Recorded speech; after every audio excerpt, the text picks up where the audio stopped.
क्या आपको सच में लगता है हर कहानी का अंजाम होता है?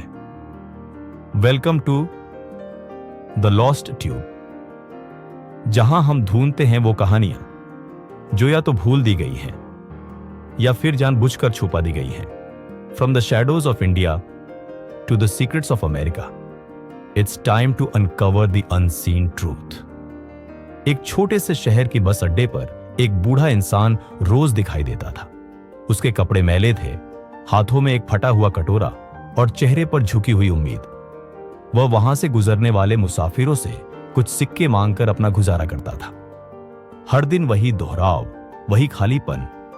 लेकिन एक दिन जब सूरज ढलने को था और बसें एक के बाद एक जा रही थीं, एक चमकदार गाड़ी वहां आकर रुकी।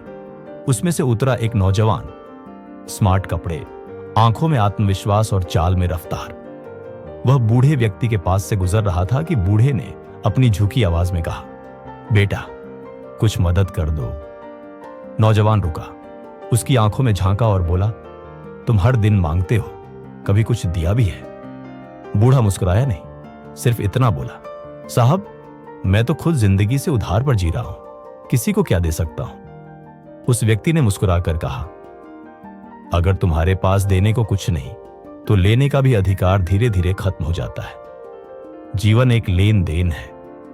मैं एक कारोबारी हूं और सौदा सिर्फ तब करता हूं जब बदले में कुछ मिले। इतना कहकर वह आदमी अपनी बस में बैठ गया और चला गया। लेकिन उस दिन कुछ हुआ।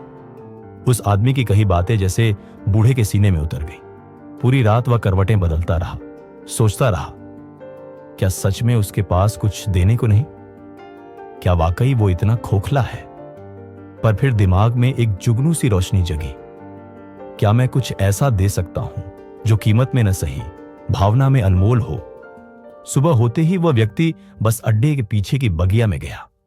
वहां कई रंग बिरंगे फूल खिले थे जिन्हें शायद कोई नहीं देखता था। उसने कुछ फूल चुने और एक थैले में भर लिए। फिर वह हमेशा की तरह अपने उसी ठिकाने पर जा बैठा। लेकिन अब जब कोई उसे सिक्का देता तो वह बदले में मुस्कुराते हुए एक फूल देता। लोग पहले चौंकते, फिर मुस्कुराते, फिर अगली बार और कुछ देने लगते। कुछ ही हफ्तों में उस बूढ़े की छवि बदल गई। लोग उसे सिर्फ भिखारी नहीं समझते थे, बल्कि फूल वाला बाबा कहने लगे थे। बच्चे उसके पास फूल लेने आते, बुजुर्ग उसके पास बैठकर बातें करते। उसकी झोली में अब पहले से ज्यादा सिक्के आने लगे थे, लेकिन उसके दिल में सबसे ज्यादा खुशी इस बात की थी कि अब वह भी देने वालों में शामिल हो गया था। फिर एक दिन वही कार, वही नौजवान दोबारा उसी बस स्टॉप पर आया। बूढ़ा दौड़ा और मुस्कुराकर बोला, साहब आज मैं खाली हाथ नहीं हूं, ये लीजिए एक फूल, बदले में जो देना है दीजिए। उस युवक ने झुककर फूल लिया, फिर नोट निकालते हुए बोला, अब तो आप मुझसे भी बेहतर व्यापारी बन गए। और दोनों हंस दिए। लेकिन उस दिन के बाद फिर वह बूढ़ा कभी बस अड्डे पर नहीं दिखा। करीब 6 महीने बाद उसी शहर की एक बड़ी फ्लावर शॉप पर बाबा फ्लावर वर्ल्ड का उद्घाटन हो रहा था। शहर के कई लोग जमा थे। तभी उसी भीड़ में वह नौजवान भी पहुंचा और स्टेज पर खड़े व्यक्ति को देखता रह गया। वह शख्स सूट पहने, चमकती आंखों और फूलों से भरी मुस्कान के साथ लोगों को संबोधित कर रहा था। वह कोई और नहीं, वही बूढ़ा था, फूलों का व्यापारी बन चुका था। बाद में दोनों मिले, हाथ मिलाया और वो बूढ़ा बोला, आपने मुझे समझाया था कि जब तक हम खुद को सिर्फ मांगने लायक समझते रहेंगे, हम कभी देने की स्थिति में नहीं पहुंचेंगे। उस दिन आपने मुझे एक सौदे का पाठ नहीं, आत्मसम्मान का पाठ पढ़ाया था। मैंने फूलों के बदले जो पाया वो सिर्फ पैसे नहीं थे, वो विश्वास। सिर्फ सोच अमीर होनी चाहिए। सीख जिंदगी में अक्सर हम सोचते हैं कि हमारे पास देने को कुछ नहीं है, इसलिए हमें मांगने का हक है। लेकिन सच तो यह है कि देने की भावना ही इंसान को बड़ा बनाती है।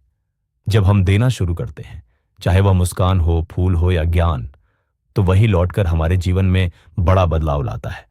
खुद को छोटा मत समझो, क्योंकि सोच बड़ी हो तो किस्मत भी बदल जाती है।